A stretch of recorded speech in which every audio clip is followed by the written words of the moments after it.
दौरान मंत्री ने वैज्ञानिकों और कर्मचारियों के साथ विस्तृत संवाद किया और कृषि क्षेत्र में नवाचार को बढ़ावा देने पर जोर दिया। मंत्री ने साफ तौर पर कहा कि किसानों की आय दोगुनी करने के लक्ष्य को हासिल करने के लिए वैज्ञानिक तकनीकों को तेजी से खेतों तक पहुंचाना बेहद जरूरी है।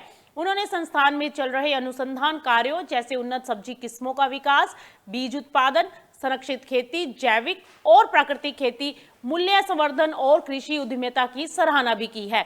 मंत्री रामनाथ ठाकुर ने कहा है कि गुणवत्तापूर्ण बीजों की उपलब्धता, लागत कम करने वाली टेक्निकें और किसानों को बाजार से सीधा जुड़ाव ही उनकी आय बढ़ाने में अहम भूमिका निभाएगा। इसके साथ ही उन्होंने एफपीओ यानी किसान उत्पादक संगठनों को मजबूत करने पर भी जोर दिया ताकि सामूहिक विपणन, प्रसंस्करण और निर्यात के नए अवसर तैयार किए जा सके।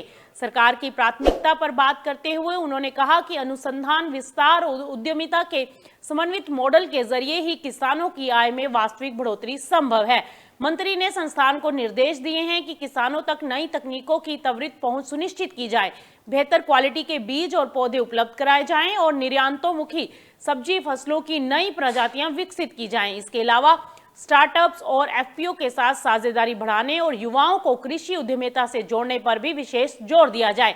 इस दौरान संस्था के निदेशक डॉक्टर राजेश कुमार ने संस्थान की उपलब्धियों और भविष्य की योजनाओं पर विस्तृत प्रस्तुति दी। उन्होंने कहा कि संस्थान 2047 तक विकसित भारत के लक्ष्य को ध्यान में रखते हुए पोषण, सुरक्षा और उत्पादकता बढ़ाने की दिशा में लगातार काम कर रहा है।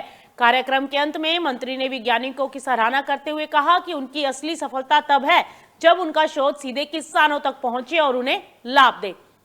उन्होंने ये भी कहा कि सब्जी फसलें देश की पोषण सुरक्षा की रीढ़ है और किसानों की आय बढ़ाने में अहम भूमिका निभा सकती हैं। कुल मिलाकर ये दौरा न केवल वैज्ञानिक अनुसंधान को नई दिशा देने वाला है, बल्कि किसानों की आय बढ़ाने और कृषि क्षेत्र को मजबूत बनाने की दिशा में एक बड़ा कदम भी माना जा रहा है।